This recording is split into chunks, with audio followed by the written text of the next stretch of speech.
देखो कुछ दिन पहले ना हमने एक डायपोल का फॉर्मूला किया था, याद है डायपोल क्या होता था? हमने कहा था कि मान लो हाइड्रोजन फ्लोराइड है, तो इसमें फ्लोरीन क्या था, ज्यादा इलेक्ट्रोनेगेटिव एलिमेंट था। ठीक है, अगर ये ज्यादा इलेक्ट्रोनेगेटिव था तो शेड पेयर को इसने अपनी तरफ खींच लिया। अगर ये शेड पेयर को खींच लेता है तो मैंने कहा था इसके ऊपर कुछ पार्शियल नेगेटिव चार्ज आ जाएगा एंड इसके ऊपर कुछ पार्शियल पॉजिटिव चार्ज आ जाएगा and this whole system will behave as a dipole. ये पूरा का पूरा सिस्टम एक डायपोल की तरह काम करने लगेगा। याद आया सबको?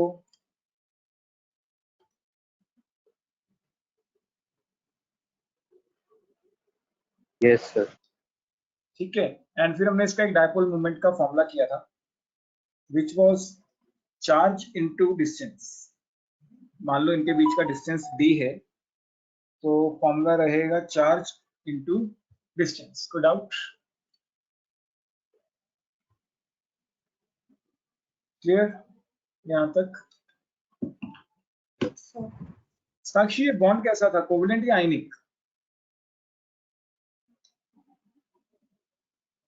कोवलेंट। कोवलेंट बॉन्ड था। क्या कोवलेंट बॉन्ड में कभी चार्जेस आते हैं?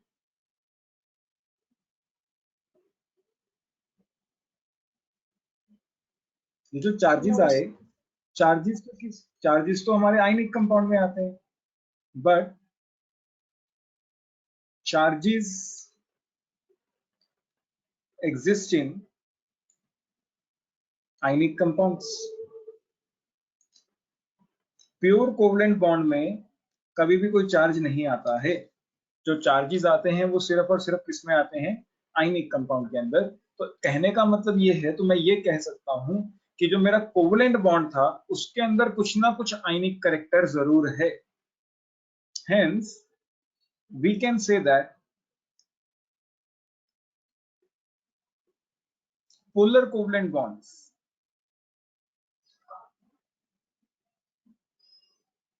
क्योंकि जितने भी पोलर कोवलेंट बॉन्ड्स होंगे उसमें चार्जेस आएंगे ही आएंगे। तो अगर चार्जेस आएंगे तो उसके अंदर आयनिक कैरेक्टर होगा, have some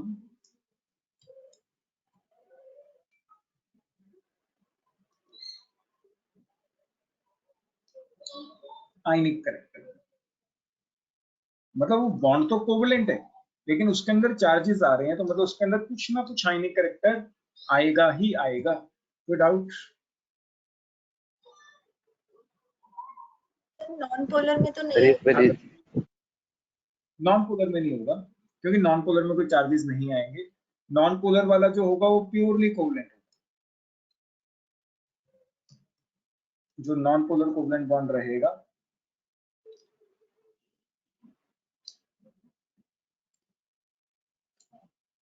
is purely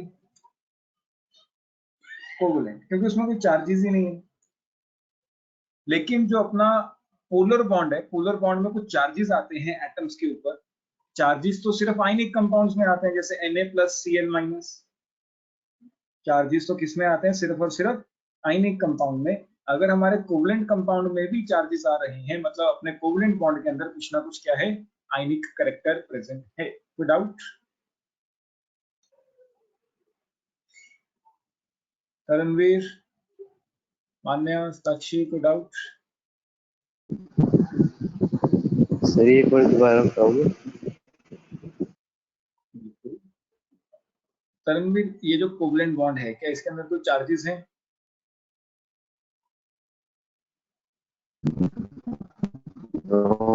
sir इसके अंदर कोई चार्जेस नहीं है तो ये प्योरली कोवलेंट है।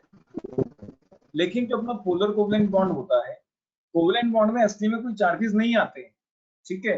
लेकिन पोलर के अंदर कुछ ना कुछ चार्जेस आ रहे हैं, चार्जेस आ रहे हैं तो मैं ये कह सकता हूँ कि इसके अंदर कुछ ना कुछ आयनिक कैरेक्टर है। क्यों? क्योंकि आयनिक बॉन्ड में चार्जेस आते हैं, आयंस बनते हैं, कोवलेंट बॉन्ड में तो बनते ही नहीं है।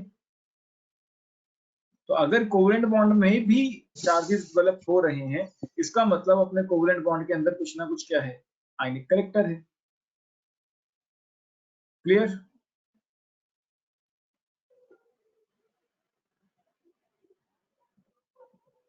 तरणवीर,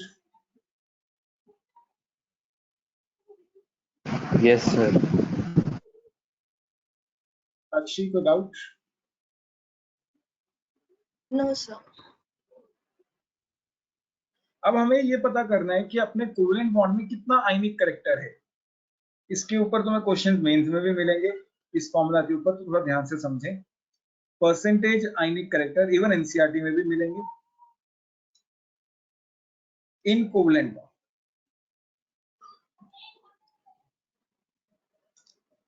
percentage ionic character in covalent bond, this is equal to observed dipole moment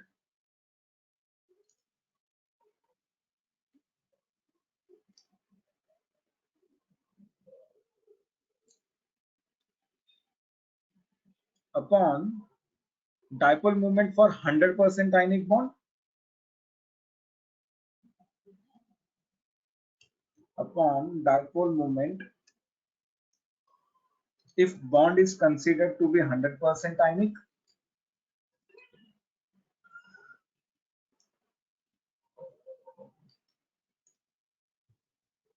साक्षिकल test है। यस सर, अभी पीरियोडिक ही पढ़ रही थी। कोई डाउट्स हैं? सर क्वेश्चन करेक्ट में थे, वो गूगल से देखा था अभी सॉल्यूशंस। अभी डाउट्स हैं मतलब? नहीं सर, वैसे नहीं है, कर लिए। ऐसे कौन से क्वेश्चन हैं जो गूगल से देखने पड़ गए, बताओ? सर वो बैक एक्सरसाइज नहीं, सॉल्व एग्जांपल वगैरह जो थे ना और बैक एक्सरसाइज, उसमें बस एनसीईआरटी सॉल्यूशन देखे थे। अच्छा, एनसीईआरटी लास्ट सॉल्यूशन के की मैं हैं। वीडियो सॉल्यूशन, ठीक है, वीडियो सॉल्यूशन भेजूंगा, उसमें क्वेश्चन नंबर 31 देख लेना। कुछ 2-3 क्वेश्चन है जो देखने वाले हैं, या मैं समझा ही दूंगा, मेरे से डाउट्स यस लेना, सर, ठीक है? 31 और 33 है, 31 33 वो मैं समझा दूँ।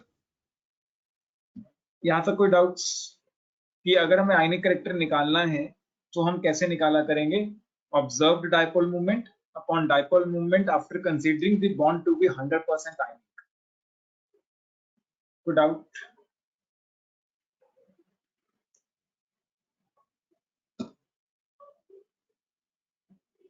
अब क्वेश्चन पे आते हैं। अच्छा मुझे एक बात बताओ, अगर मुझे बॉन्ड को 100% आयनिक मानना है तो डाइपोल मूवमेंट निकालेंगे कैसे?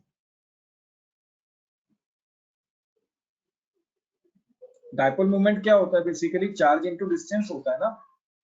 डिस्टेंस तो चलो बॉन्ड के ऊपर डिपेंड करेगा, चार्ज कितना लेंगे अगर 100% आयनिक है?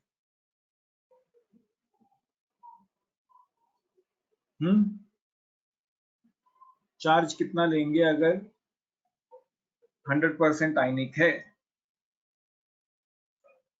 When bond is considered, पूरा चार्ज ले ले 100% ionic, then Q is equal to 1.6 into 10⁻⁻19 coulomb, एक इलेक्ट्रॉन का चार्ज। विदाउट, क्योंकि 100% आयनिक है तो मतलब उसमें इलेक्ट्रॉन ट्रांसफर हो गया है। अगर इलेक्ट्रॉन ट्रांसफर हो गया है तो उस पर जो चार्ज डेवलप होगा वो कितना होगा? एक इलेक्ट्रॉन के चार्ज की जितना। कोई भी डाउट?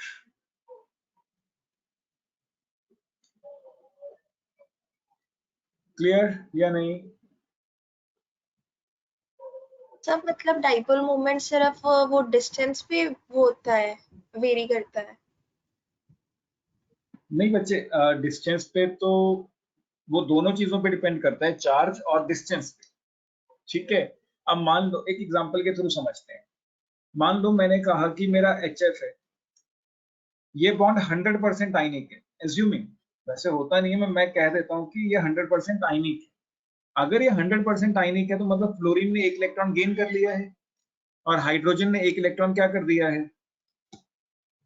लूज। अगर ऐसा हुआ, एज्यूमिंग, ये सिर्फ एज्यूमिंग है, अगर ऐसा हुआ तो फ्लोरीन के ऊपर चार्ज कितना आ जाएगा? -1, और हाइड्रोजन के ऊपर चार्ज कितना आ जाएगा? +1। अभी तो पार्शियल चार्जेस आ रहे हैं ना, लेकिन अगर 100% आयनिक होगा तो कंप्लीट ट्रांसफर हो जाएगा।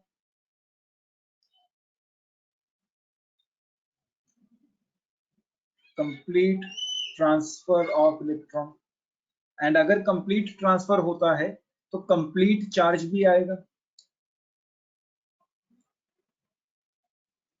जैसे मैंने यहाँ पे दिया है +1 -1, एंड एक चार्ज कितना आ गया बेसिकली 1 यूनिट, Q कितना आ गया 1 unit, 1 unit of positive charge और नेगेटिव चार्ज, एंड उसकी वैल्यू कितनी होती है 1.6 × 10⁻19 कूलम्स। नहीं समझ आया? नहीं सर, एक बार दोबारा। देखो देखो देखो, एक क्वेश्चन के थ्रू समझते हैं। देखो ये वाला क्वेश्चन देखते हैं, क्वेश्चन के थ्रू समझाऊंगा तो ज्यादा जल्दी समझ आएगा। देखो क्वेश्चन क्या कहता है, calculate the percentage ionic character of HBr bond provided the dipole moment of the bond and the distance in HBr is this. तो वो कह रहा है कि अपने पास एक HBr बॉन्ड है, इसके बीच का जो डिस्टेंस है वो है 1.40 एंगस्ट्रॉम्स, एंड डाइपोल मोमेंट कितना है 0.78 डिवाइड। कोई डाउट यहां तक साक्षी? No sir. ठीक, देखो मेरा जो परसेंटेज आयनिक कैरेक्टर का फॉर्मूला होता है, परसेंटेज आयनिक कैरेक्टर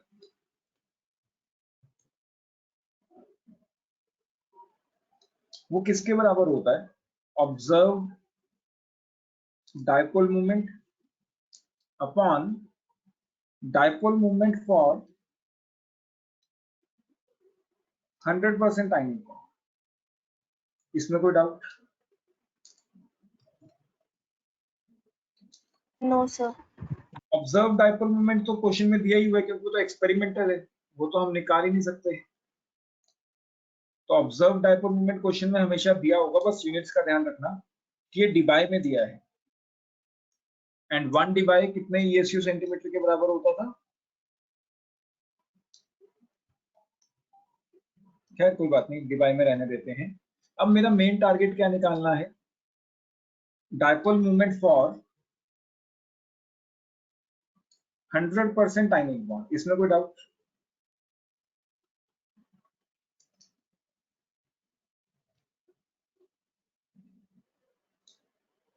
अगर मैं डाइपोल मोमेंट निकालना चाहता हूं for 100% ionic bond,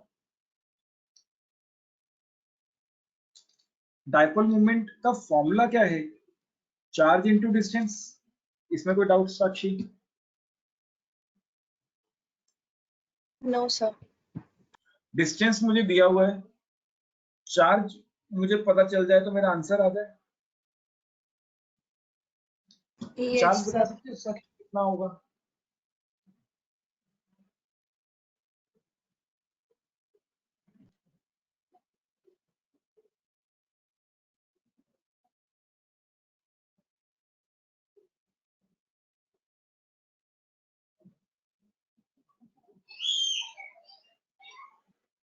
sir 4 electron. 4 electrons कैसे?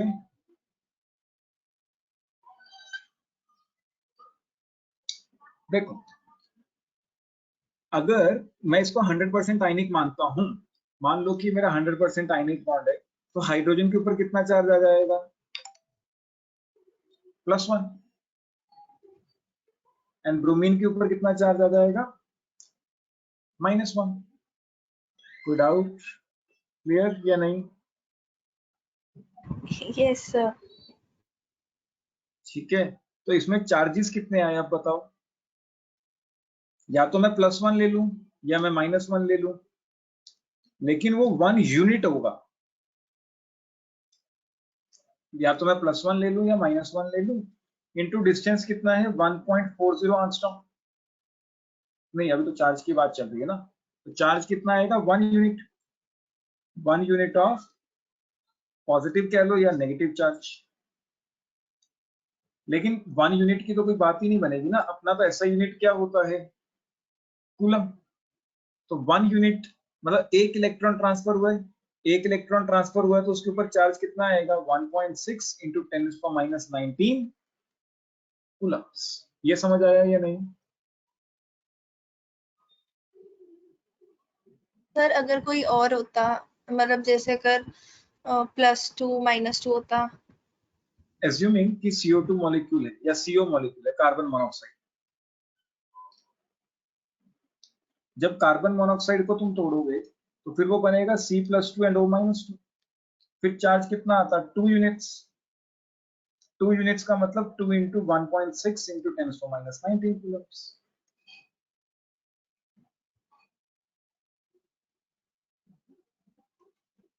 नहीं यस सर। नहीं समझ आ रहा साक्षी तो बता दो, कोई चक्कर नहीं है।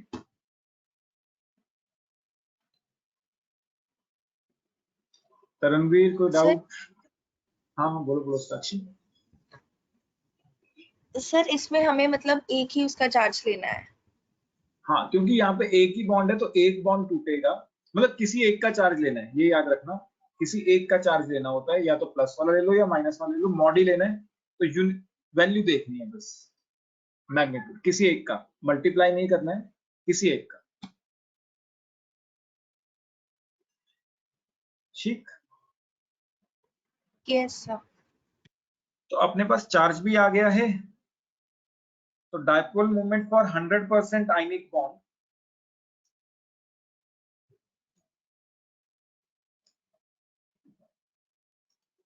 This is charge into distance लिखा था हमने।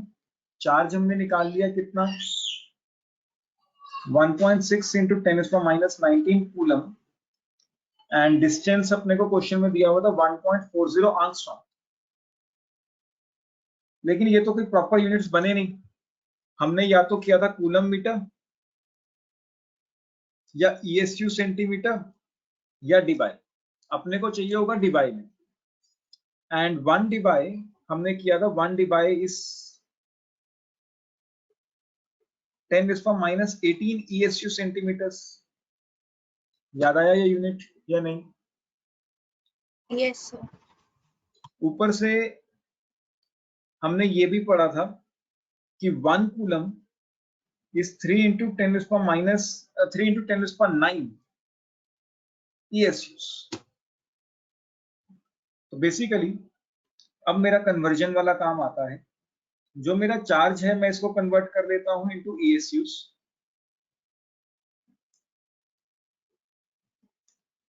एंड जो मेरा डिस्टेंस है एंगस्ट्रॉम में उसको मैं कन्वर्ट कर लेता हूं into centimetres.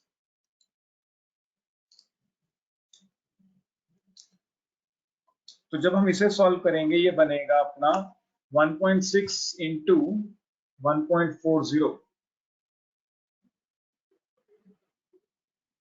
1.6 into 1.40 into 3, 6.72 into 10⁻10⁻18 ESU centimetre. क्योंकि मुझे मेरा ऑब्जर्व्ड डायपोल मोमेंट डिबाई में दिया हुआ था तो मैं इसको भी डिबाई में कन्वर्ट कर देता हूँ, 6.72 डिवाइस। तो परसेंटेज आयनिक करेक्टर कितना आएगा?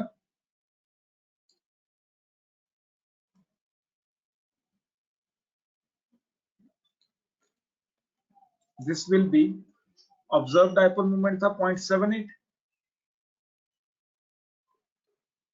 ऑब्जर्व डायपोल मोमेंट था 0.78, एंड ये है 6.72 into 100। तो 0.78 divided by 6.72, 11.6%। कोई डाउट? क्लियर या नहीं? दोबारा से समझते हैं एक बार, फिर मुझे बताना कि समझ आया या नहीं आया।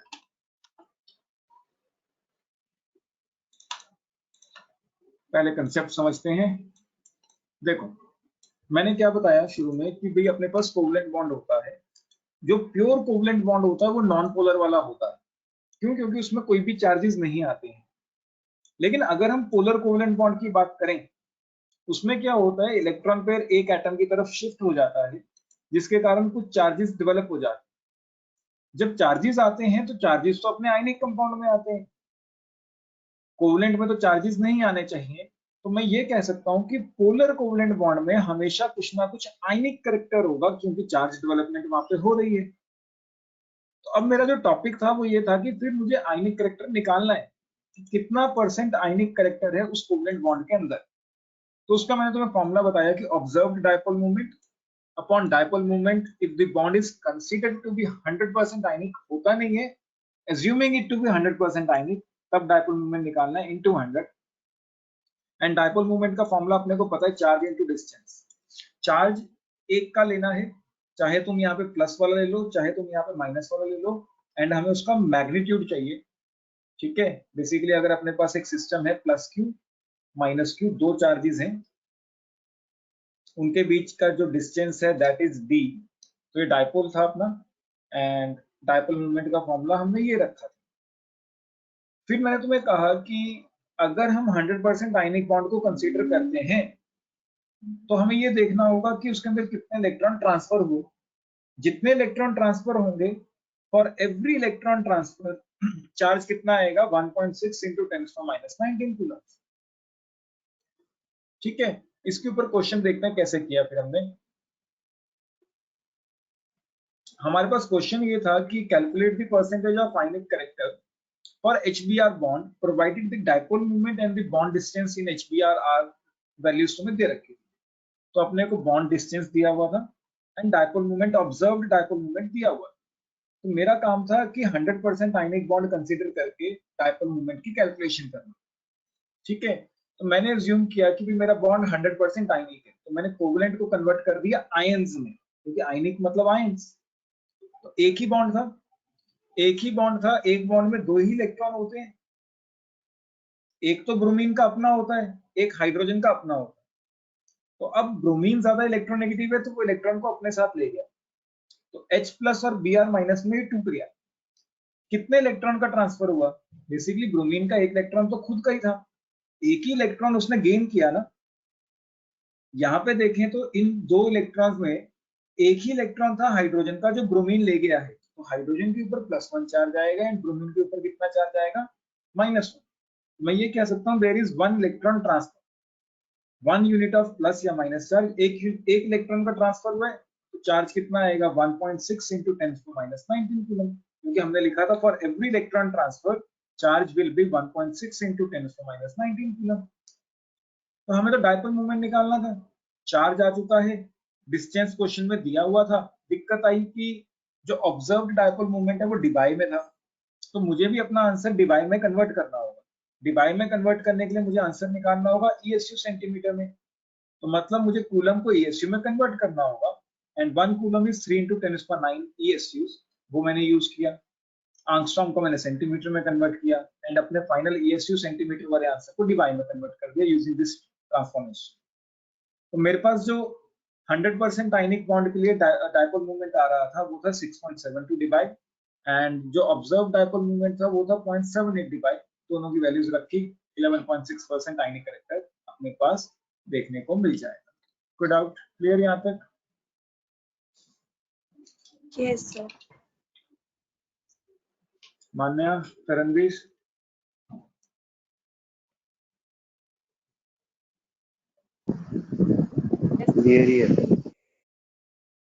क्लियर ही है? क्या हो गया? नोट करें, पहले पिछला कंसेप्ट नोट करो।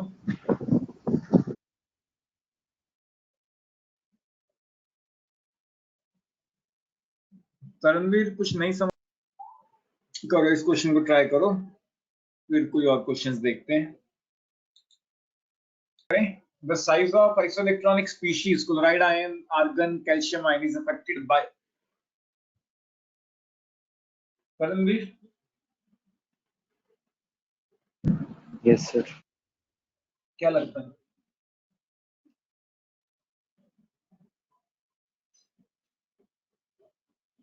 साक्षी,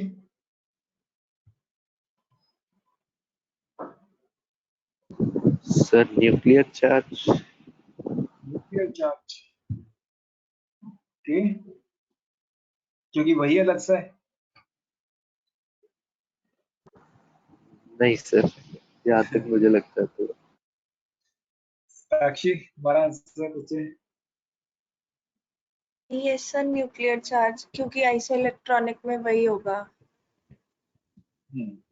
देखो आइसोइलेक्ट्रॉनिक है तो उसकी कॉन्फ़िगरेशन सेम रहेगी, तो उसका azimuthal quantum number, number of electrons in valence shell, principal quantum number, ये सब तो सेम रहेंगे, तो ये सब एक दूसरे में सेम है, तो उसका साइसो सेम होना चाहिए।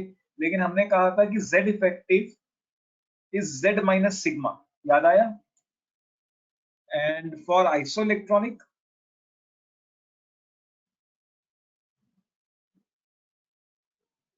सिग्मा वैल्यू तो क्या हो जाती थी, सेम।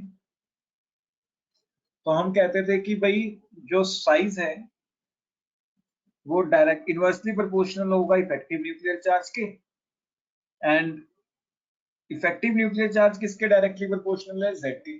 Z क्या था यहाँ पे, न्यूक्लियर चार्ज ही तो था। Z को हम क्या बोलते हैं, न्यूक्लियर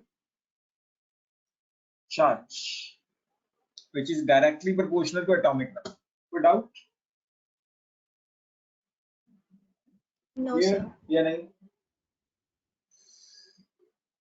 ठीक, इस क्वेश्चन को ट्राई करें। मतलब मैं तुम्हें बस ये शो करने की कोशिश कर रहा हूँ कि जो हम क्वेश्चंस कर रहे हैं वो बहुत अलग टॉपिक्स हैं, एंड अगर तुम मेंस एडवांस के क्वेश्चन उठा के देखो उसमें टॉपिक्स ऐसे वाले नहीं आते हैं, बहुत रेयर आते हैं ऐसे। The isoelectronic set of ions, अब ये क्वेश्चन तो मुझे लगता है कि आजकल सीबीएसई नहीं डालता, तो उन्होंने मेंस में डाल रखा। बस फर्क इतना है कि तुम्हें एटॉमिक नंबर प्रोवाइडेड नहीं है, एंड एलिमेंट्स भी कॉमन ही है, सच कोई दिक्कत नहीं है। डी वाला। बी वाला, बी वाला कैसे हो सकता है? Sir D. डी, डी बोला सर मैंने, डी। D for Delhi. ठीक ठीक ठीक ठीक। ये वाला,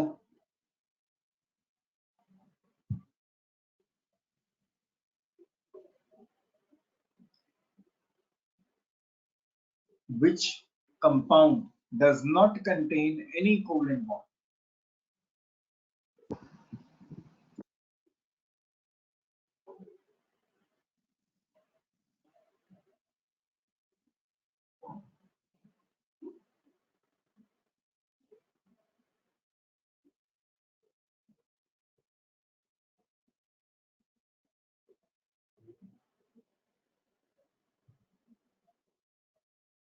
बताओ बताओ।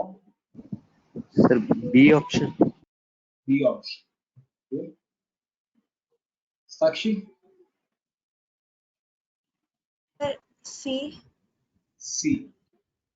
H2SO में तो कोवेलेंट बॉन्ड होता है तरनवीर, हमने स्ट्रक्चर किया तो है। क्या हो गया?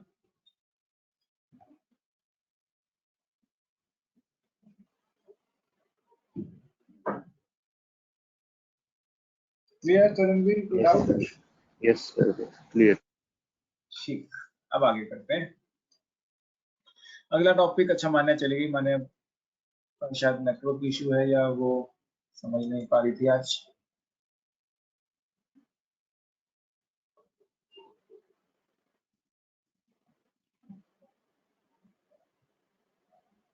अच्छा मुझे एक बात बताओ साक्षी, जैसे हमने कहा कि भाई एक कोवेलेंट बॉन्ड के अंदर आयनिक कैरेक्टर है, क्या कभी आयनिक बॉन्ड के अंदर कोवेलेंट कैरेक्टर हो सकता है?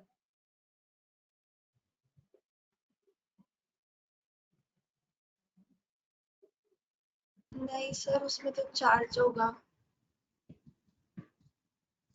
तो चार्ज होगा तो मतलब उसमें कभी भी कोवेलेंट कैरेक्टर नहीं होगा। करणवीर, कोवलेंट कैरेक्टर तभी बनता है ना, मतलब शेयरिंग ऑफ इलेक्ट्रॉन से। शेयरिंग ऑफ इलेक्ट्रॉन से बनता है, बिल्कुल। तो आयनिक बॉन्ड में शेयरिंग कहाँ हो रही है, वहां पे तो हमेशा ट्रांसफर होएगा। देखो ये ना वाइस वर्सा कंसेप्ट ही है एक तरह से, हेडिंग डाले होता है। कंपैरिजन ऑफ कोवलेंट बॉन्ड या covalent bond character in ionic bonds.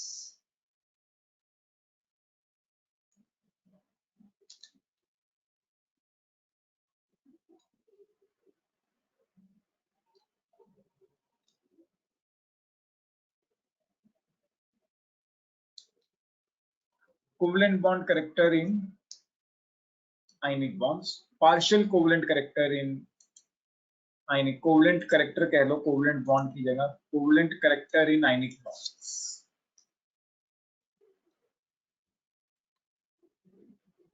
ठीक, इसका सबसे बेस्ट एग्जांपल है लिथियम क्लोराइड। लिथियम एक मेटल है, मेटल होने के बावजूद इसके ऊपर चार्जेस हैं, फिर भी ये कोवलेंट बिहेव करता है। क्यों? वो इसी का रीजन है एक तरह से। Covalent character in ionic bonds या फजान्स रूल, फजान्स रूल। ये क्या कहता है, ध्यान से सुनो।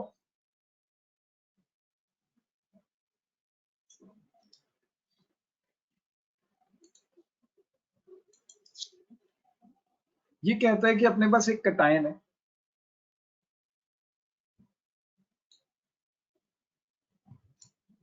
और एक अनायन।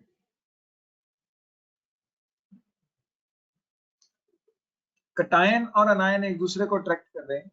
ये कटायन की पोजीशन को स्टेशनरी मान के चलता है। ये कहता है कि कटायन अनायन की तरफ अट्रैक्ट नहीं हो रहा, अनायन कटायन की तरफ अट्रैक्ट हो रहा है। Assuming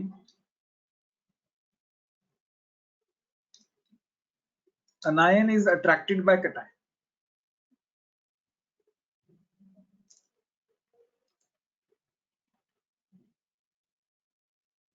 ठीक है। जब ये रूल बनाया गया था, फजान रूल, फजान ने क्या कहा था कि भाई मैं एज्यूम करके चल रहा हूं कि मेरा कटायन कहीं नहीं जा रहा है, अनायन कटायन की तरफ खींचा आ रहा है।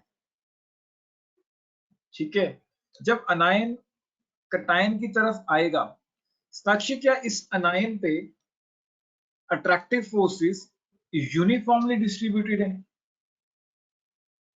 या यूनिफॉर्मली डिस्ट्रीब्यूटेड नहीं है? बेसिकली अगर अनायन और कटायन के बीच अट्रैक्टिव फोर्सेस हैं, तो क्या ये जो अट्रैक्टिव फोर्सेस हैं ये यूनिफॉर्मली डिस्ट्रीब्यूटेड है?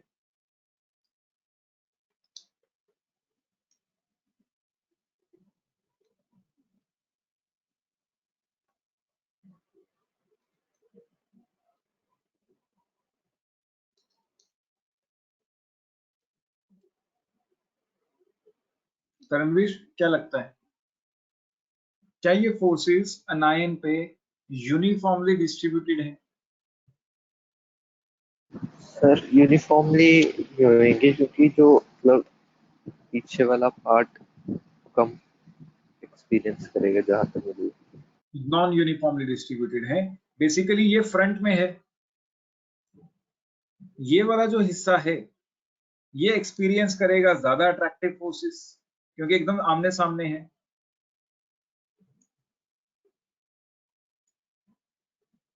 जबकि ये वाला जो हिस्सा है, इधर वाला, अच्छा 2 मिनट रुको।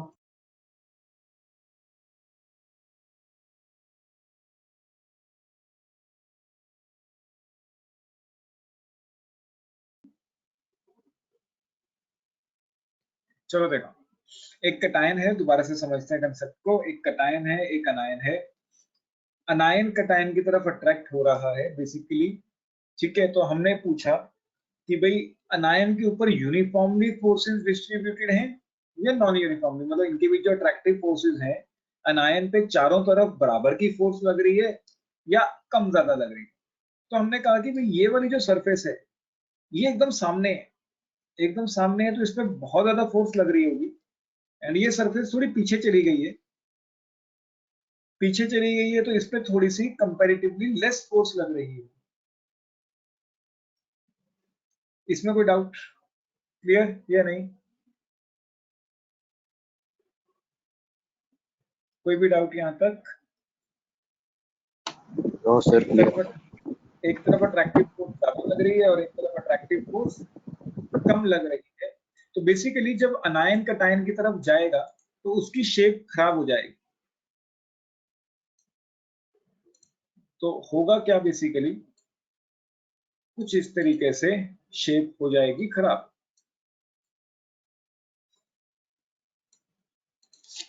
पहले क्या था, एकदम यूनिफॉर्मली स्फीयर था। अब क्या है, क्योंकि इस साइड पे अट्रैक्टिव फोर्स ज्यादा थी, तो ये वाली साइड जो होगी ये ज्यादा कटायन की तरफ मूव करेगी। पीछे वाली मूव तो करेगी लेकिन थोड़ा अलग, कम तरीके से। बेसिकली ये वाला हिस्सा ज्यादा मूव कर जाएगा, जिसके कारण इसकी शेप क्या हो जाएगी, खराब हो जाएगी। ये पॉइंट क्लियर या नहीं?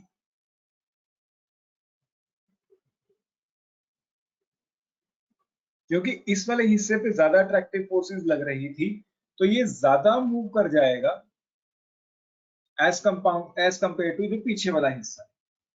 क्लियर? कोई doubt? Yes sir, clear. Sakshi, कोई दिक्कत यहाँ तक? No sir. ठीक, तो due to the non uniform distribution, due to non-uniform distribution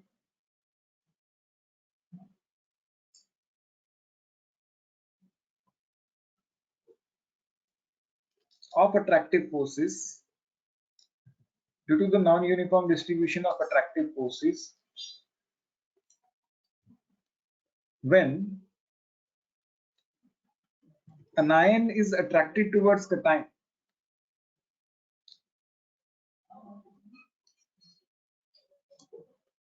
when anion is attracted towards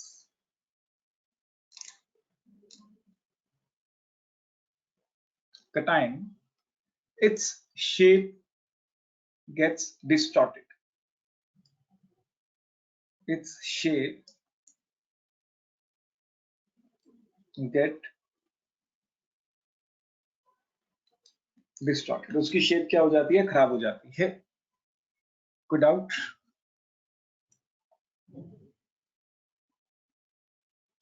This ability of cation,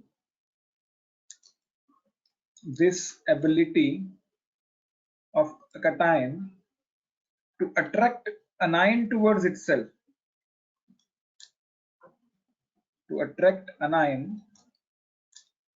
towards itself,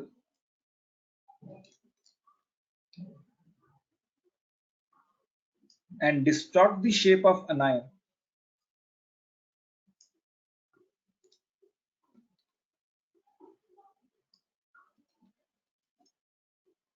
This ability of cation to attract anion towards itself and distort the shape of anion is known as polarizing power of anion. Is known as polarizing power of cation. And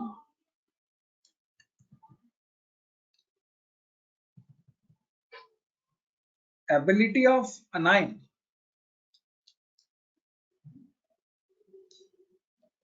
to get its shape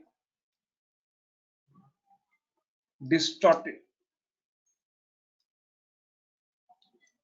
and ability of anion to get its shape distorted is known as polarizability.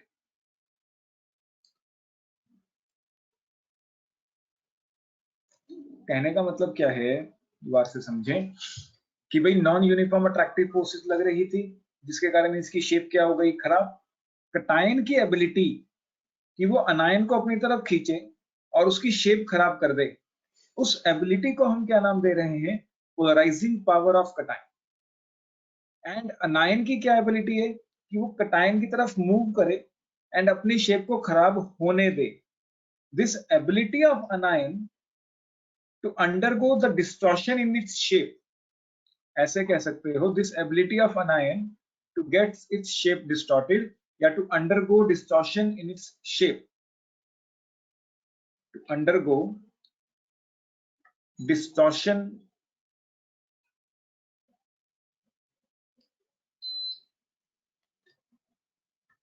in its shape.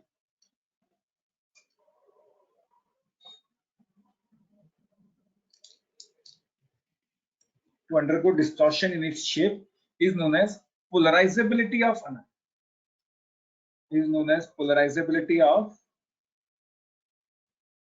anion. Clear या नहीं?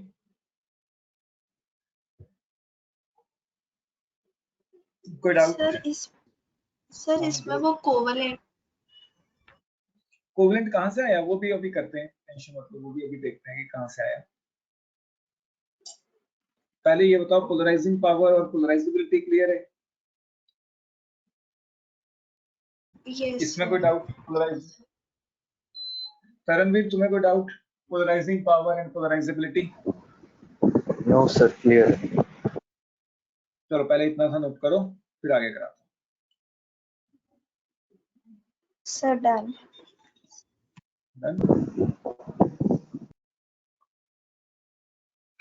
ये diagram बना लेना थोड़ा सा, ये भी लिख लिया है साक्षी, तरनवीर? यस, डायग्राम भी बना लिया। यस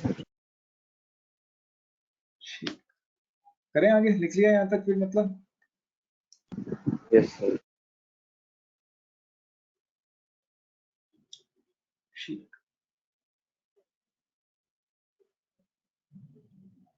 अकॉर्डिंग टू फजान्स, अब फजान क्या कहता है कि अगर ऐसा ही चलता रहा, एक टाइम ऐसा आएगा कि इनके बीच क्या होगा, कोवलेंट बॉन्ड बन जाएगा। क्योंकि देखो कटायन क्या कर रहा है, अनायन को अपनी तरफ खींच रहा है, बेसिकली इलेक्ट्रॉन को अपनी तरफ खींच रहा है। और ये इलेक्ट्रॉन को खींचने की पावर किसमें होती है? इलेक्ट्रोनेगेटिव एलिमेंट्स में। ठीक है, अगर अनायन और कटायन की बात करें, कटायन इसको अपनी तरफ खींच रहा है, यानी जो खींचने की बात आती है इलेक्ट्रॉन पेयर को, वो किसमें आती है? इलेक्ट्रोनेगेटिविटी। बेसिकली फजान ने ये कहा कि ये एक तरह का इलेक्ट्रोनेगेटिविटी का फिनोमिना है कि ये एक कटायन है एंड इसको अपनी तरफ खींचा जा रहा है। अगर ये अपनी शेप में डिस्टॉर्शन करवाता गया तो एक टाइम ऐसा आएगा कि इसकी शेप इतनी डिस्टॉर्टेड हो जाएगी कि इनके बीच कैसा बॉन्ड बन जाएगा? कोवलेंट।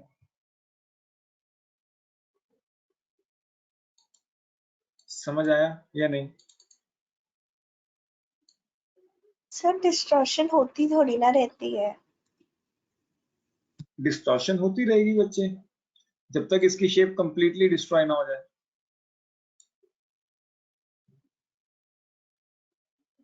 एक टाइम आएगा कि ये इसकी तरफ भाग जाएगा, एकदम मर्ज कर जाएगा इसके साथ, एंड जब मर्ज कर जाएगा तो मतलब एक मिनिमम डिस्टेंस एक्वायर कर लेगा, मर्जर तो नहीं हो सकता, सीधी सी बात, एक मिनिमम डिस्टेंस एक्वायर कर लेगा। उस मिनिमम डिस्टेंस को हम बॉन्ड लेंथ ही तो बोलते थे, जब हमने कहा था कि एनर्जी डिक्रीज हो रही है अट्रैक्टिव फोर्सेस के कारण। ठीक है या नहीं? हमने कहा था ना जब मॉडर्न कंसेप्ट पढ़ा था केमिकल बॉन्ड फॉर्मेशन का, कि केमिकल बॉन्ड बनता है तो स्टेबिलिटी आती है क्योंकि एनर्जी कम हो रही है, कि भाई दो चीजें एक दूसरे को अट्रैक्ट कर रही हैं, अट्रैक्शन के कारण उनकी एनर्जी कम होती जा रही है, स्टेबिलिटी बढ़ती जा रही है। तो यहाँ पे भी क्या है, दो चीजें एक दूसरे को अट्रैक्ट कर रही हैं, अट्रैक्शन के कारण इनकी एनर्जी कम होती जाएगी क्योंकि एनर्जी रिलीज हो रही होगी, अट्रैक्टिव फोर्सेस डेवलप हो रही हैं, तो एनर्जी रिलीज होती जा रही है। एनर्जी रिलीज होती जा रही है तो इनके बीच में एक सर्टेन मिनिमम डिस्टेंस एक्वायर कर लेगा ये सिस्टम, एंड उसको हमने बॉन्ड लेंथ ही तो नाम दिया था।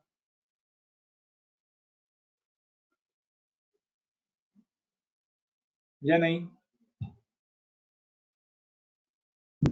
सर तो उनके बीच में आयनिक बॉन्ड भी तो बन सकता है। आयनिक बॉन्ड भी बन सकता है, लेकिन आयनिक बॉन्ड और कोवलेंट बॉन्ड में एक छोटा सा फर्क है।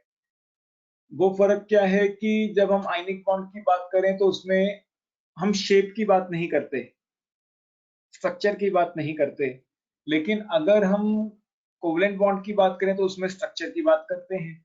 बेसिकली अगर ये अपनी शेप में डिस्टॉर्शन करवा गया तो ये किसी एक डायरेक्शन में ओरिएंट हो जाएगा, अगर ये किसी डायरेक्शन में ओरिएंट हुआ तो ये कोवेलेंट बॉन्ड की प्रॉपर्टी शो करेगा, आयनिक बॉन्ड की प्रॉपर्टी शो नहीं होगी वो तो, यस सर।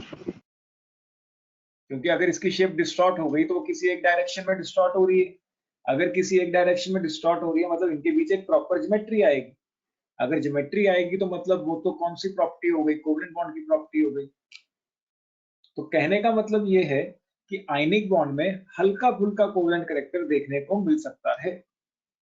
जैसे उसमें 10-12% का कैरेक्टर था, इसमें भी 10-12% का एक कोवेलेंट कैरेक्टर अपने को देखने को मिल सकता है। आ रहा है समझ या नहीं?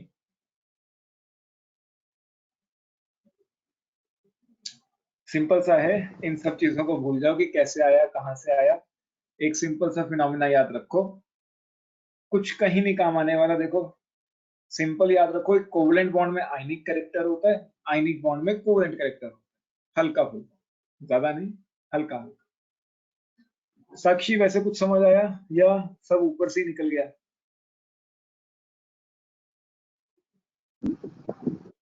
पोलराइजेशन वगैरह तक आया है।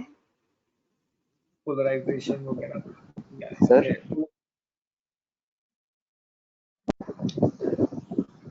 सर बोलो बोलो। ये हम कोवेलेंट कैरेक्टर इसलिए बोल रहे हैं ना क्योंकि विटाइन और अनाइन है, तो वो बेसिकली बनेगा तो वो आयनिक बॉन्ड ही, लेकिन वो कुछ ऐसा रहा है कि उनके बीच में कोवेलेंट कैरेक्टर भी बन रहा है।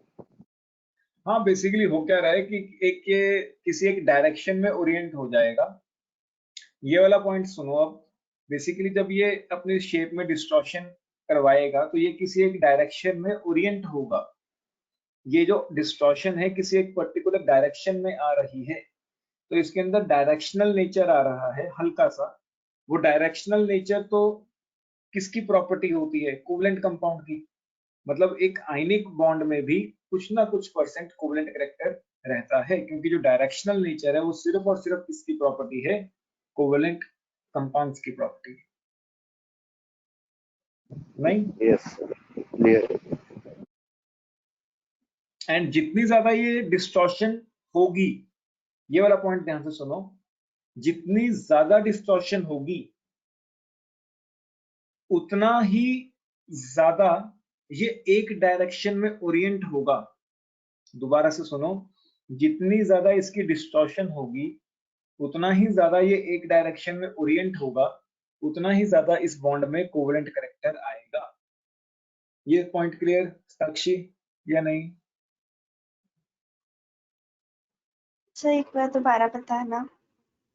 देखो बेसिकली हो क्या रहा है बच्चे, इसमें अट्रैक्टिव फोर्सेस आ रही है, ये कटायन है, अनायन।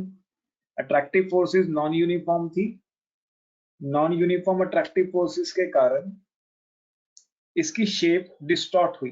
ये वाला हिस्सा ज्यादा अट्रैक्टिव फोर्सेस एक्सपीरियंस कर रहा था, ये वाला हिस्सा कम अट्रैक्टिव फोर्सेस एक्सपीरियंस कर रहा था, जिसके कारण ये वाला हिस्सा थोड़ा सा आउटर की तरफ डिस्टॉर्शन में आ गया है। शेप इसकी क्या हो गई है? डिस्टॉर्ट हो गई। मतलब ये किसी एक डायरेक्शन में चला गया है।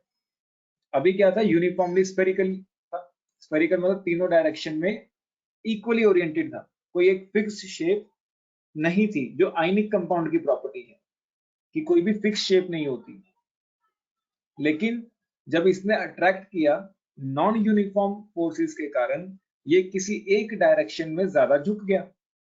मतलब इसके अंदर किसी एक डायरेक्शन में चार्ज डेवलप हो गया है, या ये कह लो किसी एक डायरेक्शन में ये चला गया है।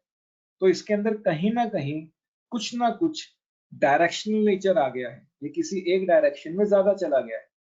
डायरेक्शनल नेचर आने के कारण, डायरेक्शनल नेचर वाली जो प्रॉपर्टी है वो किसकी थी? कोवेलेंट की। तो जितना ज्यादा ये एक डायरेक्शन में जाएगा उतनी ही ज्यादा इसके अंदर क्या आती जाएगी? कोवेलेंट कैरेक्टर वाली प्रॉपर्टी आती जाएगी। ये पॉइंट क्लियर या नहीं? Yes sir. ठीक है। बेसिकली जब इसकी शेप, पॉइंट क्या है जो मेन पॉइंट हमें चाहिए इसमें, कि जब इसकी शेप खराब हो रही है, शेप खराब होने के कारण ये एक डायरेक्शन में ओरिएंट हो रहा है। अगर एक डायरेक्शन में ओरिएंट हो रहा है तो इसके अंदर एक डायरेक्शनल प्रॉपर्टी आ रही है। एंड डायरेक्शनल प्रॉपर्टी किसका नेचर है, किसकी प्रॉपर्टी है? कोवेलेंट कंपाउंड की। मतलब जितना ज्यादा इसकी शेप खराब होगी, जितना ज्यादा ये एक डायरेक्शन में ओरिएंट होगा उतना ही ज्यादा इसमें कोवलेंट कैरेक्टर बढ़ता जाएगा। साक्षी नहीं समझ आया? ये सर आ गया। पक्का सोच लो। Yes sir. अच्छा साक्षी, पोलराइजिंग पावर और कोवलेंट कैरेक्टर का रिलेशन बताओगी, डायरेक्टली प्रोपोर्शनल या इनवर्सली? Sir directly. क्योंकि देखो इसकी शेप खराब क्यों हो रही है, इसके अट्रैक्टिव फोर्सेस के कारण। एंड इसी एबिलिटी को तो हम क्या बोल रहे हैं, when anion is attracted towards cation its shape get distorted. The ability of cation to attract the anion and distort the shape, मैंने यही बताया कि जितनी ज्यादा डिस्टॉर्शन उतना ज्यादा covalent character. More the distortion more is the covalent character, more the or distortion it gets oriented in one direction. more it's getting oriented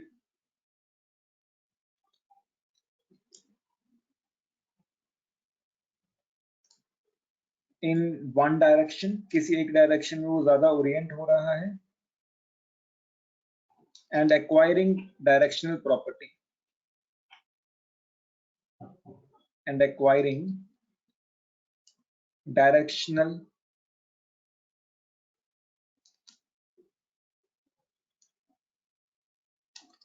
property and hence covalent character.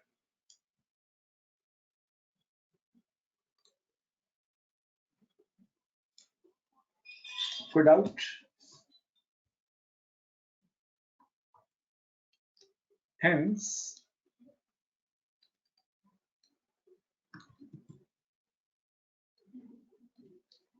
polarizing power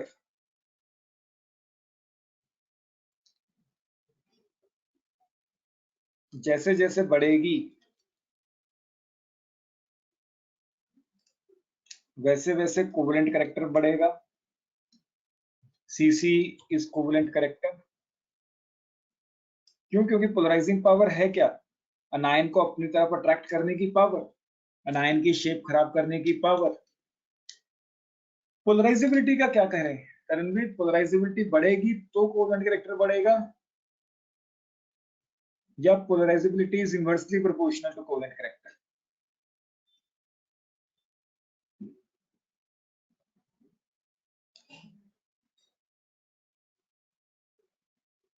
sir ये भी directly proportional रहेगा। Directly, क्योंकि polarizability है क्या, अनायन की ability अपनी shape खराब करवाने की, डिस्टॉर्शन अंडरगो करने की। तो जितनी जल्दी वो अपनी शेप खराब करवाएगा उतना ज्यादा डायरेक्शनल नेचर आएगा, उतना ही ज्यादा कोवलेंट कैरेक्टर आएगा। Polarizability is also directly proportional to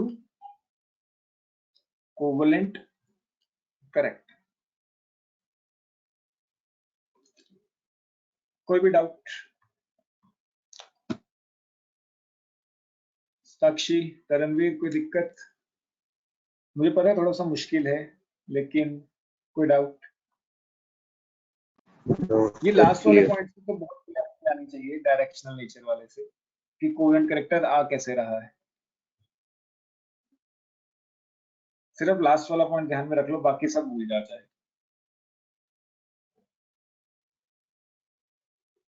साक्षी कुछ समझ आया या नहीं? सर ये उल्टा नहीं होएगा, covalent character directly proportional to polarize? Directly तो लिखा है।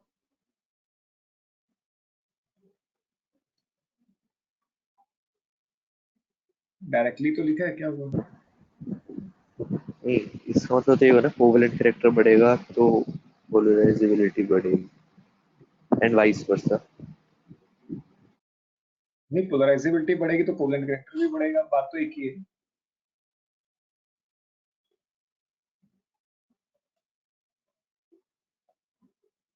साक्षी, मेरे पास ना दो आयन्स हैं, एक है सोडियम आयन, एक है मैग्नीशियम आयन। पहले नोट कर लो इसे, फिर कराता हूँ आगे। जब नोट कर लोगे तो बताना।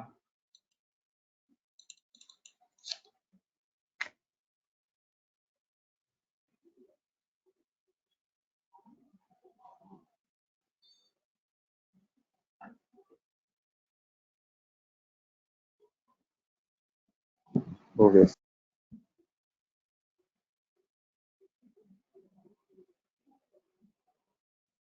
साक्षी नोट कर लिया?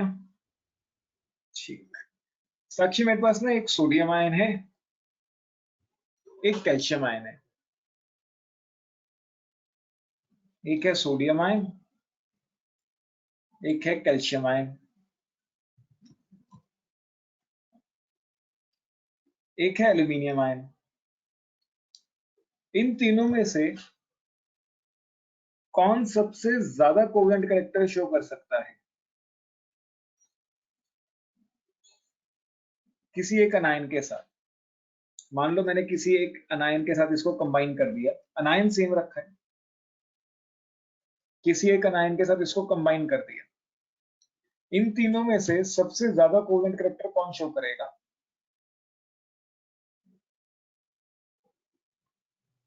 Sir Al+3। सिंपल सा है, क्योंकि सबसे मेन पॉइंट तो ये है कि एक दूसरे को अट्रैक्ट करें। तो more is the attractive forces,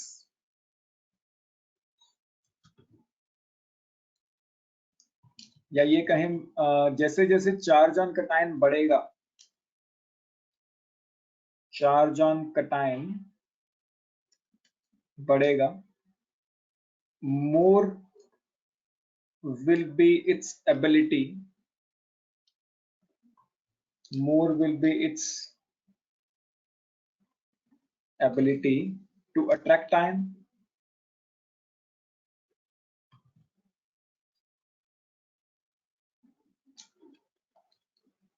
charge बढ़ने से उसकी अट्रैक्टिंग एबिलिटी बढ़ रही है, hence polarizability increases, polarizing power increases। Polarizing power increase होगी तो कोवेलेंट कैरेक्टर भी क्या हो जाएगा? इंक्रीज। तो जैसे जैसे हम नीचे जा रहे हैं चार्ज बढ़ रहा है, चार्ज बढ़ने के कारण उसकी अट्रैक्टिंग पावर बढ़ रही है, अट्रैक्टिंग पावर बढ़ रही है तो मैं कह सकता हूँ पोलराइजिंग पावर बढ़ रही है, पोलराइजिंग पावर बढ़ रही है तो कोवेलेंट कैरेक्टर भी क्या हो रहा होगा? इंक्रीज हो रहा होगा। पहला पॉइंट, कोई डाउट? डायरेक्ट ऐसे नहीं लिख सकते, मतलब जिसके ज्यादा केटायन है। जिसका ज्यादा चार्ज है, यस सर। उतने ज्यादा कोवेलेंट कैरेक्टर, सिंपल। तो हमें तो यही याद करना है मेनली। तो more is the charge on cation, more is the covalent character.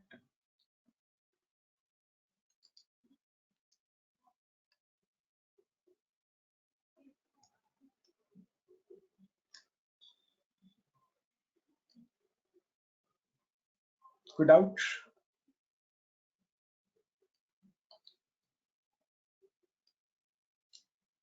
Karanvir, अपने पास एक कटायन है कोई A+, एक बार उसको अट्रैक्ट करा क्लोराइड ने, एक बार उसको अट्रैक्ट किया ऑक्साइड ने, ठीक है? किसमें कोवेलेंट कैरेक्टर ज्यादा होगा?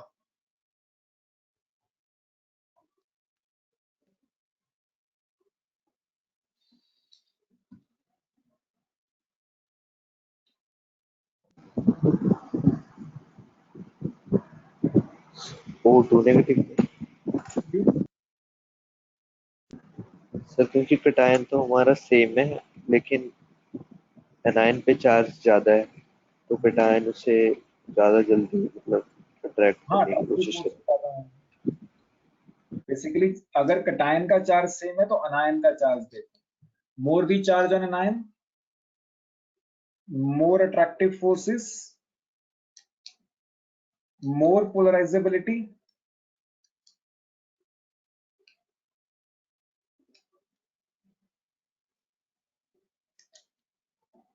and hence more covalent character.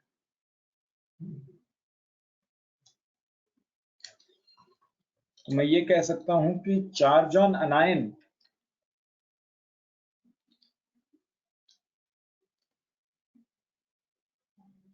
is also directly proportional to covalent character। कोई भी डाउट?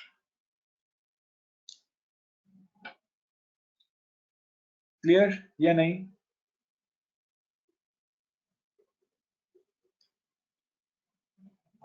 कोई भी डाउट? करणवीर, Yes, साक्षी?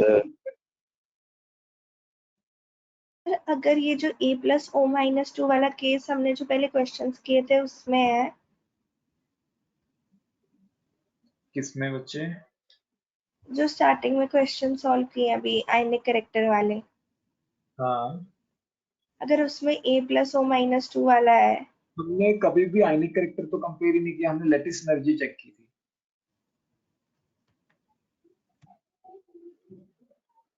नहीं, आज तक हमने ऐसा कोई टॉपिक नहीं लिखा है जहां पे हम आयनिक करेक्टर को कंपेयर करें। हमने सिर्फ और सिर्फ लैटिस एनर्जी कंपैरिजन किया है। सर कंपैरिजन नहीं, अगर हमने क्वेश्चन किया, हाँ, अगर उसमें a+ है और o-2 है, ठीक है। तो चार्ज क्या लेंगे? चार्ज क्या लेंगे मतलब? जैसे सर उसमें उसमें जो हम वो नहीं कैलकुलेट करते डाइपोल मोमेंट ऑफ 100%, तो उसमें कितने यूनिट चार्ज लेंगे वो पूछ लिया। अच्छा, फिर उसके अंदर साक्षी ऐसा होगा, अकेला ए एग्जिस्ट नहीं करेगा ना। जब तुम इसका कंपाउंड बनाओगे तो वो क्या बनेगा? A2O बनेगा या नहीं? Yes sir. ठीक है, तो हर एक ए ने एक एक इलेक्ट्रॉन लूज किया, तो 2 ए ने कितने इलेक्ट्रॉन लूज कर दिए? 2 इलेक्ट्रॉन। और एक ही ओ ने कितने इलेक्ट्रॉन गेन कर लिए? तो कितने इलेक्ट्रॉन का ट्रांसफर हुआ?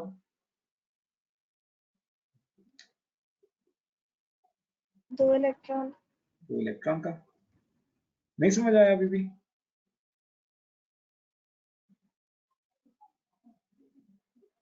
यस सर, आ गया। लग नहीं रहा आज समझ आ रहा है, क्यों साक्षी? सर ये वाला तो आ गया। ये वाला तो आ गया, ऊपर वाला नहीं आया। सर ये मैंने पॉइंट सिर्फ नहीं आया। लास्ट सर मैंने सिर्फ लास्ट हाँ, के 2 पॉइंट याद किए हैं कि वो डायरेक्टली प्रोपोर्शनल है, केटाइन हाँ, और बस वो कोवलेंट। ज्यादा चाहिए, कहीं नहीं चाहिए, ना ही कोई कॉम्पिटिटिव एग्जाम में, ना ही सीपीएससी में। चलो एक क्वेश्चन और करते हैं छोटा सा। तरणवीर तुमसे पूछ लेते हैं, एक है अपने पास सोडियम आयन, एक है अपने पास सीजियम आयन, एंड अनायन को कॉमन कर देता हूं।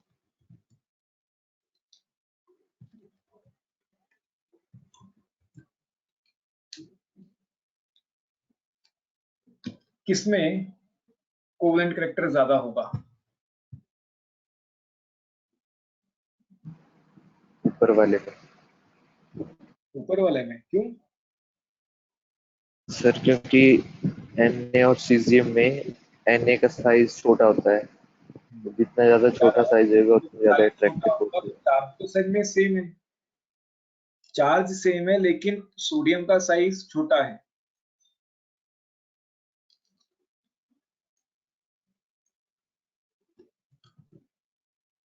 तो चार्ज इज सेम। 2 मिनट रुको, कोई आया भाई, मुझे खोलना पड़ेगा लगता है।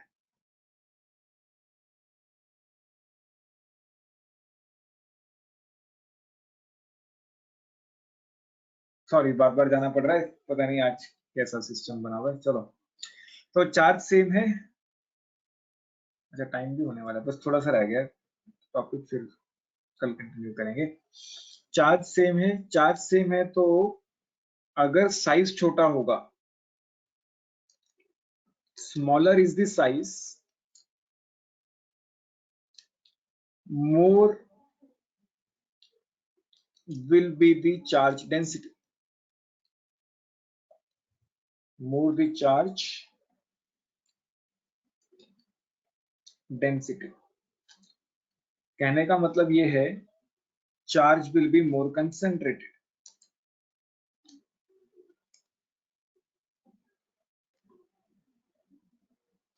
क्लियर या नहीं? अगर चार्ज ज्यादा कंसंट्रेटेड है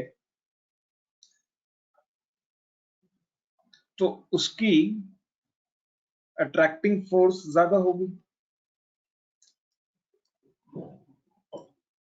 और कोवेलेंट कैरेक्टर भी ज्यादा होगा। तो कहने का मतलब ये है, इनडायरेक्टली अगर हम मतलब एक लाइन में कहें कि साइज ऑफ कटायन अगर छोटा होगा तब कोवेलेंट कैरेक्टर क्या होगा, ज्यादा होगा। क्लियर या नहीं, कोई डाउट? No sir. ठीक, सर एनायन के केस पे हाँ वही अगला पॉइंट वही है, एंड वो तुमने ही बताना है। अब मान लो फिर से कटायन को हमने कॉमन कर दिया। एक बार है मेरे पास क्लोराइड आयन, एक बार है मेरे पास आयोडाइड आयन, चार्ज दोनों में सेम है। तब क्या होगा,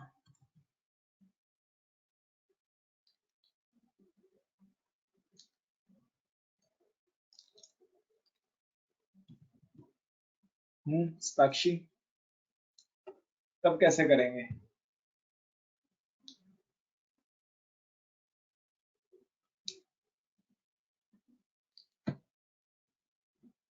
तरणवीर?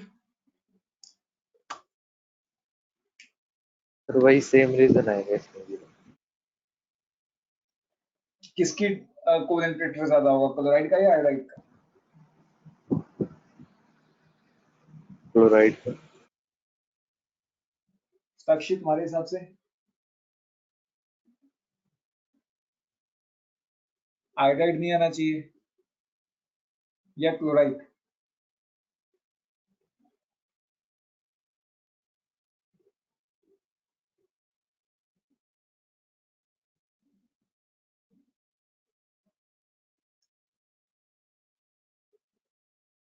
साक्षी ऑनलाइन हो? Yes sir. आंसर नहीं आ रहा। चलो देखो, तो अगर चार्ज सेम है, अगर इसका साइज बड़ा है तो इसकी शेप को खराब करना भी तो उतना ही आसान होगा ना। अगर इसका साइज छोटा है तो इसकी शेप को खराब करना भी मुश्किल होगा। अगर चार्ज सेम आएगा तब हम क्या देखेंगे, more is the size of अनायन।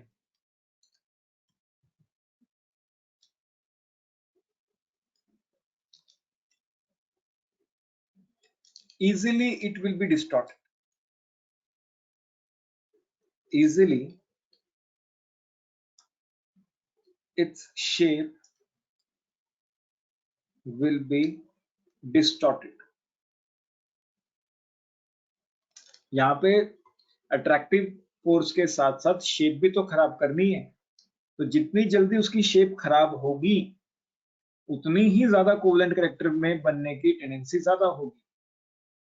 बड़े साइज की शेप खराब करना आसान है, छोटे से आयन की शेप खराब करना मुश्किल है। तो यहाँ पे हम कहेंगे कि अनायन का साइज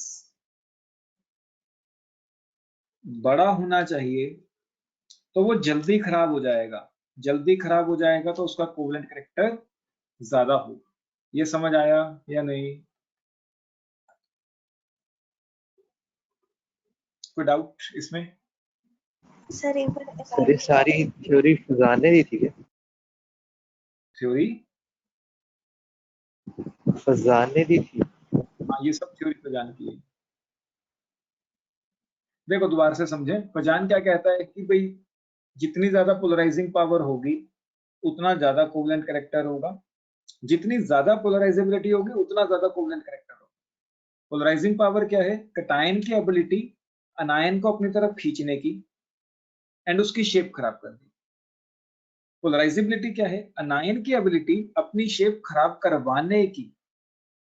ठीक, बेसिकली कटायन ने क्या करना है, अट्रैक्ट करना है। तो जितना चार्ज ज्यादा होगा उतना ज्यादा वो अट्रैक्ट करेगा, उतना ज्यादा कोवेलेंट कैरेक्टर बढ़ता जाएगा। सिमिलरली अनायन के ऊपर भी अगर चार्ज ज्यादा होगा वो ज्यादा अट्रैक्टिव फोर्सेस एक्सपीरियंस करेगा, अट्रैक्टिव फोर्सेस ज्यादा एक्सपीरियंस करेगा तो ज्यादा जल्दी अपनी शेप खराब करवा लेगा। तो अनायन के चार्ज के भी डायरेक्टली प्रोपोर्शनल हमने किया। फिर हमने कहा कि ठीक है भैया अब चार्ज सेम कर देते हैं कटायन पे। फिर हमने कहा कि अगर कटायन का चार्ज सेम है तो छोटे से कटायन पे चार्ज ज्यादा है, बेसिकली चार्ज डेंसिटी ज्यादा है, तो वो ज्यादा अट्रैक्टिव फोर्सेस लगा पाएगा। ज्यादा अट्रैक्टिव फोर्सेस लगा पाएगा तो शेप को जल्दी खराब कर देगा। तो छोटे साइज के अंदर ज्यादा पावर है गड़बड़ करने की, ज्यादा पावर है शेप को खराब करने की। छोटा साइज कोवेलेंट वेक्टर ज्यादा। फिर हमने कहा कि ठीक है अब अनायन की बात करते हैं। अनायन का चार्ज दोनों का क्या कर दिया, सेम। अब बड़ा साइज होगा तो उसकी शेप खराब करना आसान है, छोटे से एटम की शेप खराब करना मुश्किल है। मुझे एक बात बताओ, अगर तुम्हारे पास एक छोटी सी रबड़ का पीस है, उसको स्ट्रेच करना आसान होता है या बड़ी सी रबड़ लो तो उसको स्ट्रेच करना आसान होता है?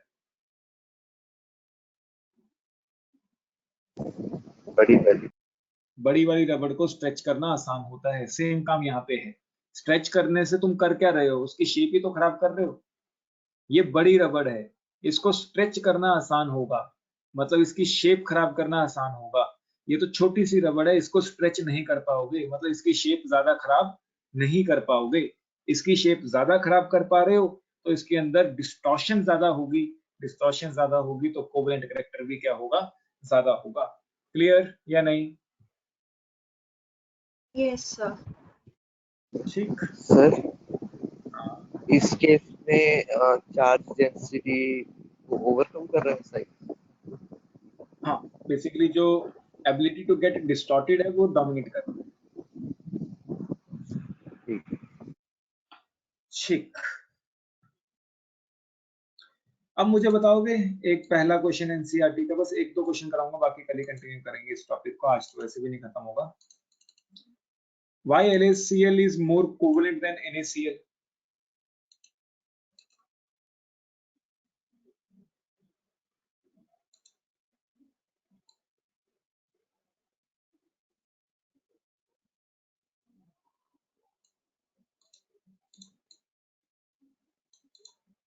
साक्षी? सर Li ही है वैसे तो, क्वेश्चन में ही लिखा है। वही है सर, साइज कटायन का साइज छोटा है। कटायन का साइज छोटा है, चार्ज दोनों में सेम था तो हमने कटायन का साइज देखा। तुम लिखोगे since Li has more polarizing power, तो उसका कोवेलेंट कैरेक्टर ज्यादा है। सिमिलरली सेकंड क्वेश्चन NaCl, इसमें चार्जेस कम है, देखो +1, इसमें चार्ज कितना हो गया +2, इसमें चार्ज कितना हो गया +3, तो इसका कोवेलेंट कैरेक्टर सबसे ज्यादा होगा, followed by magnesium chloride. NaCl का कोवेलेंट कैरेक्टर सबसे कम है, इसीलिए सबसे ज्यादा आयनिक है। क्लियर या नहीं? Yes sir. उल्टा भी कर सकते हैं वैसे। सर है तो तीनों ही वैसे आयनिक ना, लेकिन हाँ, लेकिन कोवलेंट आयनिक कैरेक्टर में है कोवेलेंट उसमें कैरेक्टर कंपेयर सबसे करते हैं। ज्यादा। कोई डाउट किसी को? क्लियर साक्षी? Yes sir.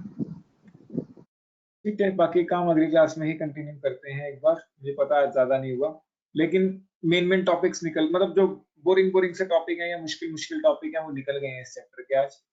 इसके बाद तो चैप्टर बहुत आसानी से निकलेगा एंड इंटरेस्टिंग बनेगा थोड़ा सा, मुझे ऐसा लगता है, बाकी पता नहीं। हाँ, बाकी अगली क्लास में करते हैं। कोई डाउट्स हैं तो पूछो।